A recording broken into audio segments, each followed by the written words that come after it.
What's up, everybody? Welcome to DFS by the Numbers. These are my full card breakdown and predictions for UFC 253. Really looking forward to this card. It has a fantastic main event, has a fantastic co-main event. The card is not strong as a whole, but there are some fun fights scattered throughout, so really looking forward to breaking it down for you guys. If you guys did not notice yet, I did get a new microphone finally. But it turns out it wasn't the microphone that was giving me sound problems. It was my actual laptop. So I had to go drive an hour, buy a whole new laptop. It definitely did cost a pretty penny, to say the least, but ready to go, ready to break this card down for you guys. And as always, as I like to do on these big cards, is do some giveaways. So I'm going to do my two contests as usual. The first one, all you got to do is like the video. Next, subscribe if you have not yet. And then third, comment how many significant strikes you think Costa and Adesanya will combine for. And a lot of you guys have been getting extremely close. I think the last person was like 1 or 2 strikes away. So $25 to whoever gets the closest. If there is a tie, of course, whoever commented first is going to get the tiebreaker there. Next is going to be my DraftKings contest that I do every pay-per-view as well. All you got to do is like the video, subscribe if you have not yet. And then comment down your DraftKings username. I'll get you in there. Usually hold it to the first 100 people. Might do a little bit more than that because it did feel really, it filled really easily last time. So might add a little bit more entries into that. And of course, you can always do both if you do play DraftKings. If you do just want to be in the contest to see if you can get closest with those significant strikes. Coming off of a weird week last week, did pretty good from a prediction standpoint. Went 2-3 in my bets. The 2 bets that I hit was Andre Ewell, had a decent amount on him, and then I had the Costa and Newson under 1.5 and ended in like the first minute.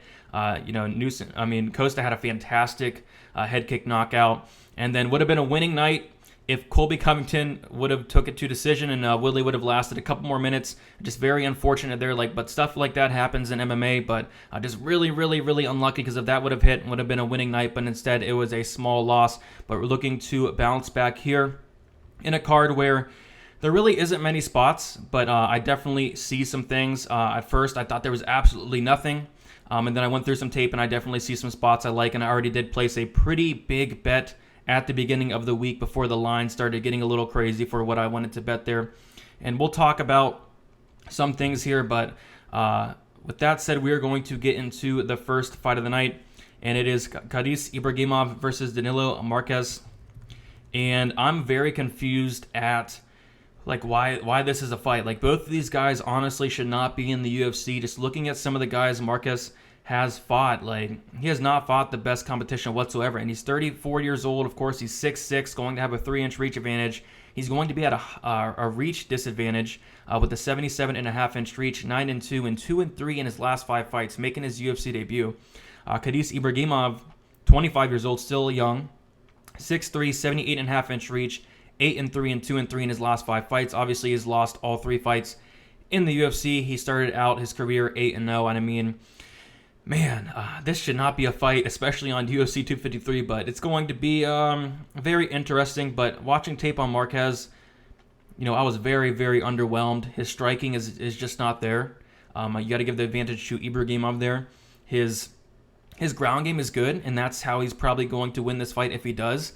But he just doesn't have great takedowns, does not have good wrestling. He was able to, get reversed by these low-level guys. These low-level guys were able to stand up when he was on top, so not the best top control. And Ibrahimov, say what you want about him, but he has good takedown defense. I mean, his striking's okay. He's a madman, but last fight he kind of took it slow, kind of made some adjustments, and I think that's what he kind of has to do here. And a lot of people do want to fade Ibrahimov, and rightfully so, but I don't know if this is the spot. Are they bringing in Marquez at 34 years old to, get a win against Ibrahimov?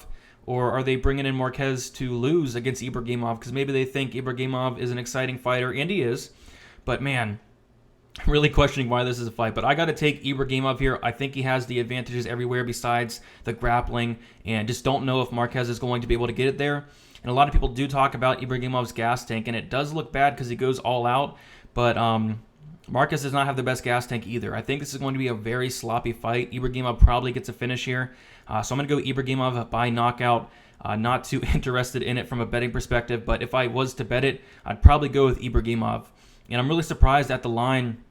Ibrahimov minus 155 and Marquez is plus 135. People are actually betting on Marquez, and this line is getting a little bit closer. If it gets even closer, I'm honestly tempted to bet Ibrahimov, as sad as it sounds, but I do think he's the better fighter here. All right, getting into the next fight here. Really excited for the return of Juan Espino and versus Jeff Hughes here. Espino is 39 years old, definitely getting up there in age. He is 6'4", going to have a 2-inch height advantage, 80-inch reach, going to have a 3-inch reach advantage. He is 9-1, 5-0 in his last 5 fights. Jeff Hughes, he is 32 years old, 6'2", 77-inch reach, 10-3, 3-2 in his last 5 fights. Take a look at the odds here. Juan Espino is minus 290 and Jeff Hughes is plus 245. Before getting into tape, I thought that line was way off because I knew Jeff Hughes did have some pretty good takedown defense. But looking at Espino, he has some pretty good takedowns, some pretty good wrestling.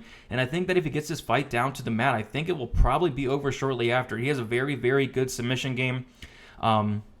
And I don't know, I'm not impressed with Jeff Hughes whatsoever. Just very low volume, seems to go to a lot of close fights, does not have as much power as you'd like for a heavyweight.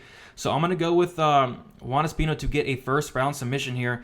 Looking at the submission prop, it's like plus 150. So the odds makers are already all over that. So I don't know if you can really bet that. I wouldn't probably touch that plus 150. But I think Espino's a fine parlay piece. I think he has multiple paths to victory. Just not high on a guy like Jeff Hughes. Getting into the next fight here. We have William Knight versus Alexa Kamer. 24 years old is Kamer with the 6'1", with a 75-inch reach. He's going to have about a 2 or 3 inch height advantage, 2-inch reach advantage as well. He's 6-0, 5-0 in his last 5 fights. William Knight, he is 32 years old, 5'10", with a 73-inch reach, 8-1 and 4-1 in his last 5 fights. This fight is kind of tough to call. I see a lot of love on William Knight. I see a lot of people betting it. I really don't see it. Like watching tape on Knight, I wasn't impressed whatsoever. I do think Kamer is the better fighter here by a decent margin. But William Knight's a very dangerous guy. He hits pretty hard. But, Alexa Kamer does have some pretty good durability, it looks like. I think a lot of people want to fade Kamer here because of how unimpressive he looked against Justin Ledet. But that was his UFC debut. Maybe he had those octagon jitters. It happens to a lot of them. So I like Kamer here. I'm going to pick him to win. I'm going to say a second round knockout. He's very dangerous. He's finished about 80% of his fights, 5 out of 6 wins there. And I'm just not impressed with Knight. I'm really not. But should be a really fun fight. Should be very exciting. But give me Alexa Kamer for the win by a knockout. Forgot to touch on the odds there, but Kamer is minus 160 and Knight is plus 140. So the line is closing a little bit. If it closes a little bit more, might take a look at the Kamer, but right now it's probably going to be a pass it, but it should be a fun fight to watch. Next we got Shane Young versus Ludovic Klein. Klein is 25 years old, 5'9", 16-2 and 5-0 in his last 5 fights. I believe he's on a 7-fight win streak. Shane Young, he is 27 years old, 5'8", 72.5-inch reach, 13-4 and 4-1 in his last 5 fights. I think this is probably going to be, in contention for fight of the night. Of course, we have Adesanya and Costa that is probably going to get it, but this is going to be a really good fight. Watching tape on Young, I wasn't all that impressed. He is very, very tough, though. He throws a ton of volume. He does tend to slow down in his fight, but he's really hittable. He doesn't play defense, and he's open to these head kicks that guys throw. He's open to a lot of punches. He's just there to be hit. And watching tape on Klein, he has a very nasty head kick. He's very powerful, great hands. I was really impressed with what I've seen from Klein. Like, he looks legit. His striking is very, very good. And I think the overall better fighter is Klein here. He's 25 years old. He's still going to be improving every single fight. Still a young guy. And I just think that Young is way too hittable, and Klein's going to, I think he's going to knock him out. I think he's going to, get him with a head kick knockout, because Shane Young does not put his hands up. And that head kick is very, very vicious. So give me I'm going to say second round Klein knockout here. I think he's the better fighter. He is an underdog too, which is a little surprising but understandable, making his UFC debut. But he looks legit to me. He really does. Klein is plus 105. Young is minus 125. And the line was even wider than that earlier in the week. So a lot of money is coming in on Klein, and rightfully so. He might even be a play of mine potentially. But man, he looks pretty solid to me. All right, getting into the next fight here. Jake Matthews versus Diego Sanchez. Diego Sanchez, 38 years old, 5'10", 72-inch reach, 30-12 and 3-2 in his last 5 fights. He's looked absolutely atrocious saying that in the nicest way, but he's looked bad, in his past couple fights. Jake Matthews, 26 years old, 5'11", 72-inch reach, 16-4 and 4-1 in his last 5 fights. Ever since moving up to 170, Matthews has looked very good, very strong guy, good wrestler, striking's decent. And Diego Sanchez, he just, I saw a video on Twitter today, and he's doing these weird stretching techniques, and it's just not, I don't think he's all up there to say it in the nicest way. But Diego Sanchez, he is a legend, a UFC future Hall of Famer, but I think he should probably retire, and hopefully this is the fight that he does. I really don't want to see Sanchez fight anymore. He won his last fight against Michel Pereira, but of course we all know he lost that fight, but there was a illegal knee, and he was dominated all through that fight. Before that, dominated by Michael Chiesa, which is not a bad loss, but I just don't see it here with Sanchez. His striking just does not look great as of late. His stance is just not great. I think Matthews is better everywhere at this point in Diego Sanchez's career. If this was a couple years ago, it's going to be a completely different breakdown. Might even pick Diego Sanchez, but as of now, in 2020, 38-year-old Diego Sanchez, I can't pick him whatsoever. Take a look at the line here, and Matthews is minus 750. And Diego Sanchez is plus 525. I think that line is going to get even wider. I don't see people really taking a shot on Sanchez. I just see Matthews getting loaded into a bunch of parlays. So the line's probably going to get wider as the week goes on. Give me Jake Matthews here, probably by a finish. I know Diego Sanchez is notoriously durable, but I don't really think the durability is all that there at this point. So Jake Matthews by, give me a knockout. This should be a really good fight here, and that is Brad Riddell versus Alex De Silva. And Brad Riddell, he is 28 years old, 5'7", with a 71.5-inch reach, 8-1 and 5-0 in his last 5 fights. Alex De Silva, he is 24 years old, 5'10", 73-inch reach, 21-2 and 3-2 in his last 5 fights. And I'll be honest, watching tape on De Silva, I don't know how he won 21 fights, and then I go and look at the guys he's beat, and they're not all that impressive. He's been fighting some, poor competition before entering the UFC, and when he did enter the UFC, I just not have been all that impressed. His striking is okay. I mean, really, he wants to get it to the ground, but I don't know. Riddell has been looking really good, looking really impressive. His hands are very, very good. I guess the only thing is he has been taken down like 10 times, and of course that's against guys that are better wrestlers than De Silva. And when this is on the feet, it's going to be Brad Riddell all day here. De Silva does have 33% submission rate and a 62% knockout rate, so he's very, very dangerous. He's finished 95% of his fights. His striking, like I said, it's decent, but he's pretty solid on the ground as well. Pretty solid takedowns, I guess. I just don't really see him taking down Riddell and holding him down. Riddell has a really good get-up game. But I'm going to go with Riddell here to get a knockout. De Silva's never been knocked out, but he's also, not fought the best competition. He definitely slows down as the fight goes on. Brad Riddell's definitely going to put a pace on him when they are on the feet, forcing De Silva probably to shoot for some bad takedowns. And then I think Riddell's going to finish him probably in that 3rd round. So give me Brad Riddell to win by a knockout here. And taking a look at the line here, Brad Riddell is minus 335 and De Silva is plus 275, and I guess it makes sense. It could be a little bit too wide, but I do think Brad Riddell gets it done. I think he's the much better fighter. Maybe Silva has some moments on the mat. I just don't see him having anything for Riddell on the feet here. All right, and getting into the next fight, and it's a pretty good one here.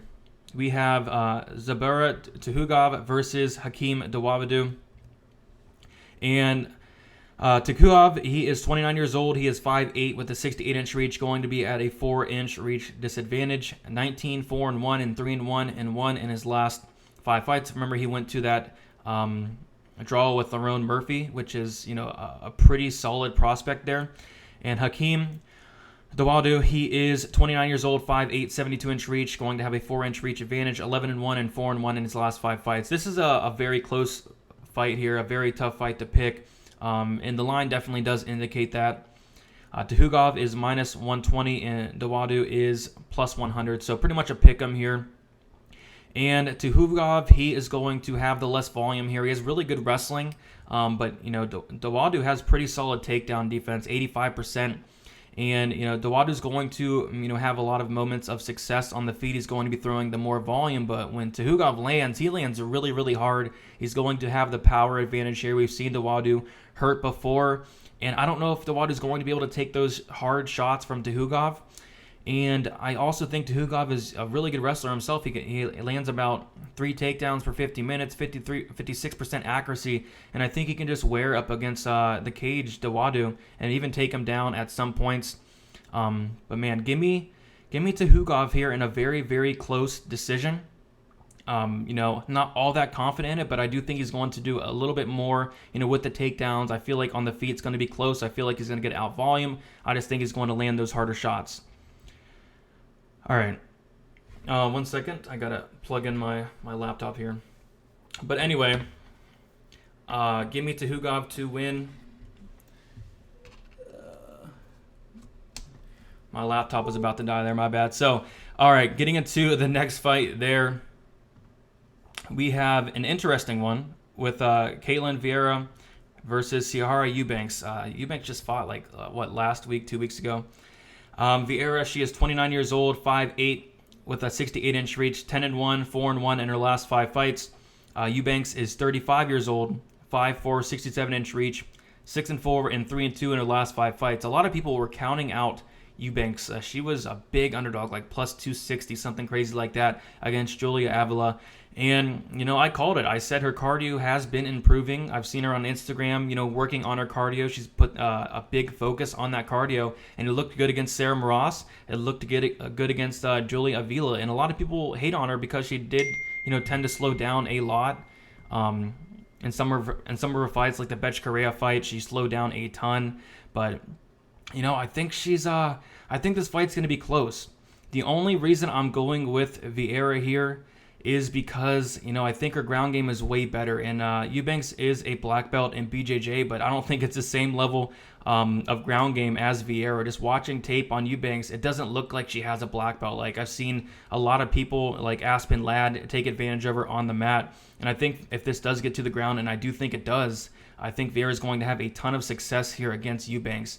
On the feet, it could be very close, but Vieira's not a bad striker herself. Eubanks does have some pretty good volume, almost 5 significant strikes landed per minute, but I do see this hitting the mat at some point, and I think Vieira is the much better fighter on the mat. So give me Vieira to win a close decision. I do think it'll be close.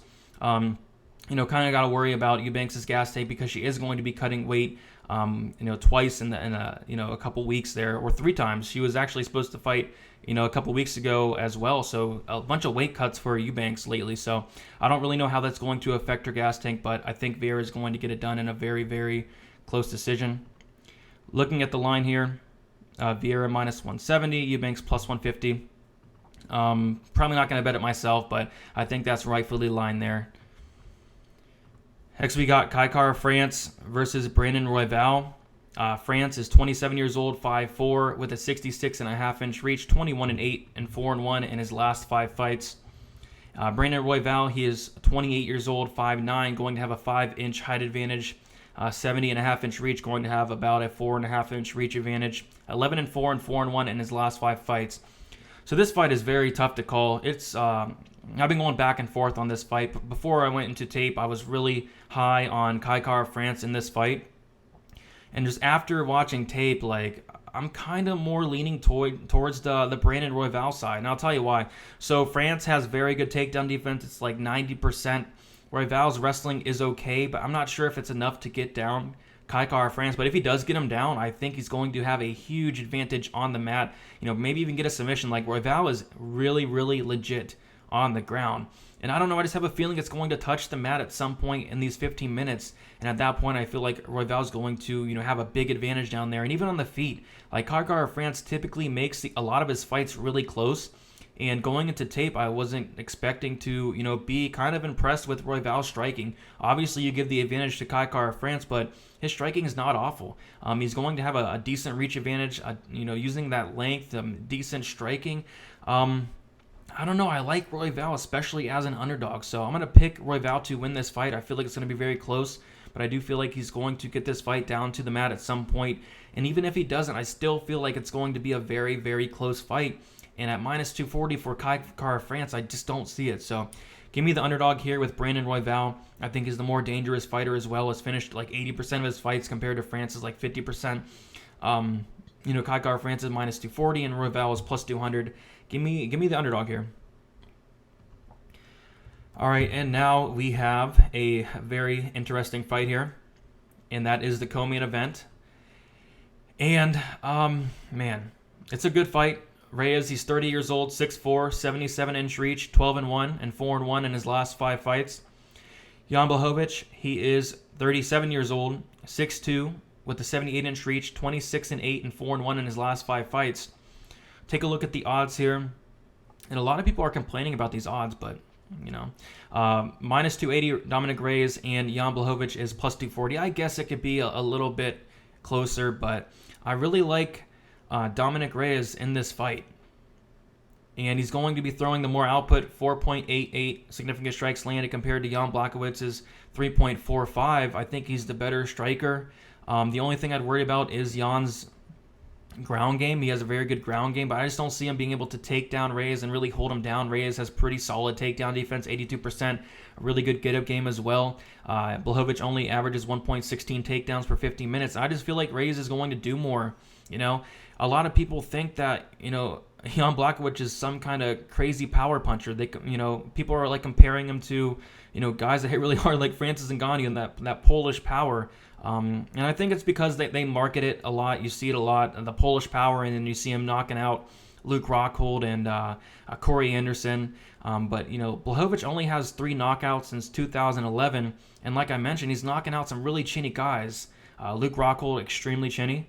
Corey Anderson, extremely chinny. He's not even in the UFC anymore. And then Alir Latifi was the other one, but he had a nice body kick. Finished him off shortly after. I don't think Blachowicz has as much power as everyone thinks he does. He hits hard, but I don't know if he has enough power to put out Dominic Reyes, someone who's very, very durable here. Man. But I like Reyes to win this fight. A lot of people are picking Reyes just because he went to a close decision with John Jones, and a lot of people think he won that fight. He thought they won that fight. But that's not really a good reason to pick him. I'm probably in the extreme minority here, but I did think John Jones slightly edged that fight. But 99% of the world thinks that Dominic Reyes did win, which is very, very impressive. And it was close. It was a very, very close fight that it could have went his way, and I would not have complained. But, yeah, Dominic Reyes, he's still improving, 30 years old, right in his prime. Blachowicz, he's had some success lately. I mean, he's knocked out Corey Anderson. He's knocked out Luke Rockhold. But those are 2 very, very chinny guys. I just think that Reyes is going to do more throughout the 25 minutes if it goes there. Or I can even see Reyes getting a finish here as well.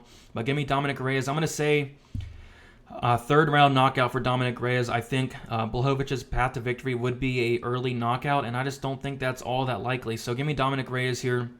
I know the line's a little bit wide, but I still think he takes it here. Getting into the main event, and this is a fight I was really struggling on. Definitely going back and forth on this fight, and I'll tell you why. Israel Adesanya, he's 31 years old, 6'4", 80-inch reach, which is going to be an 8-inch reach advantage. Going to have a huge reach here. 19-0 and 5-0 in his last 5 fights. Paulo Costa, he is 29 years old, 6'1", 72-inch reach, 13-0 and 5-0 in his last 5 fights. Obviously, they're undefeated. But, man, 2 undefeated guys here going at it. This is probably one of my most anticipated fights of the year for me. A fight I really, really want to watch. 2 very, very talented fighters as well. And just watching tape on both guys, you got to be impressed with Israel Adesanya. This guy is very good, extremely good striking. 19-0, has not been finished in those 19 fights. I've only seen him rocked a couple times. He was rocked against Kelvin Gastelum. And I think it was the 3rd or 4th round there. And Gastelum shot for a takedown for no reason instead of, trying to finish Adesanya. But other than that, his durability looks really good. An 8-inch reach advantage is going to be huge. So you got to favor Adesanya in this fight. Watching tape on Paulo Costa, he hits very hard. He's a beast, but he's very, very, very hittable. He leaves a lot of openings. He does not play defense. He absorbs 6.84 significant strikes per minute, which is an absolute ton. He does have a 53% striking defense compared to Adesanya's 65%. And I don't know, I just feel like he's going to have a hard time closing that range. All week, I was on Costa all week. I thought he was going to knock out Israel Adesanya. And after tape, I just can't pick him, man. Adesanya is the clear favorite here. I think he could even be a bigger favorite than this. I think he's the much better fighter. It's just, is he going to survive the early storm from Paulo Costa? If he does, he's going to get probably a late finish or even a decision win, I guess. But I don't know if Costa has the gas tank to go into 5 rounds. I think he's been to the 3rd round like once in his career, something crazy like that. So just watching tape on Costa, he's able to get, jabbed up very, very easy. And Adesanya with that 8-inch reach is going to have himself a day with that jab. He's going to be able to stick and move quite easily. If this was in the smaller cage, I think it would be a lot closer. I think Costa would have, some more opportunities there. But, being in that bigger cage is going to give Adesanya some space to really move around, stick to the outside. And it's just really hard seeing Paulo Costa winning this fight. So I'm going to go with Israel Adesanya to win. I'm going to pick him to win by, give me a 4th round knockout. And, just taking a look at the odds, Adesanya is -170. Costa is +150. Like I said, I think the line could be even wider than that. But of course, Costa is that big knockout threat. Like watching tape on him, like he throws some absolute bombs. Some of the combos he puts together, if he gets Adesanya up against the cage, I don't know, is his chin going to hold up? I'm leaning towards yes, but it's going to be a very, very, very good fight. A fight I'm really intrigued on watching here.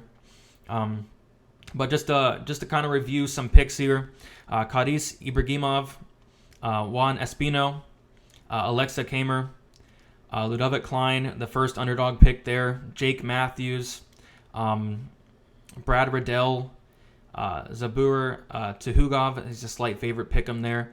Caitlyn Vera, Brandon Roy Val, another dog there, a pretty sizable dog as well. And then Dominic Reyes, and then Israel Adesanya.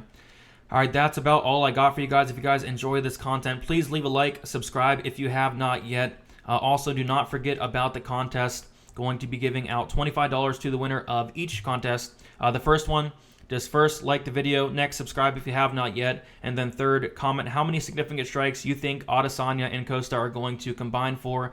And like I said, a lot of you guys in the past 2 times I've done this have been like 1 or 2 away, so hopefully someone gets it on the mark. I know it's going to be a tough fight to kind of call and gauge there, because it is going to be it's a fight that can end in any round, but still really looking forward to that. And then the other contest for you guys that play DraftKings, first like the video, next subscribe if you have not yet, and then finally comment your DraftKings username below. I'll get you in there, limiting it to like the first 100, 125 possibly as well. Make sure you guys tune into my live stream Friday, 7 p.m. Eastern Time, going over the weigh-ins, which could be very important here. There are a couple fights I want to see, like how these guys look at weigh-ins, especially Danilo Marquez, someone who has not fought in like 2 years. I want to see how Ibrahimov's looking. I want to see how these guys are looking like the heavyweight Juan Espino, Jeff Hughes. I want to see how they look as well. And we already know Paulo Costa is going to look fantastic. We already know that. But yeah, lots of good stuff in that weigh-in video. Going to be talking some bets. I already have a pretty sizable bet already that I placed earlier in the week before the line started getting a little crazy. Probably going to be my biggest bet since the Alexander Volkanovski fight. So other than that, going to be talking some DraftKings as well. But thank you guys so much for watching. Thank you so much for your support. And if you guys have any bets this week, good luck. And see you soon.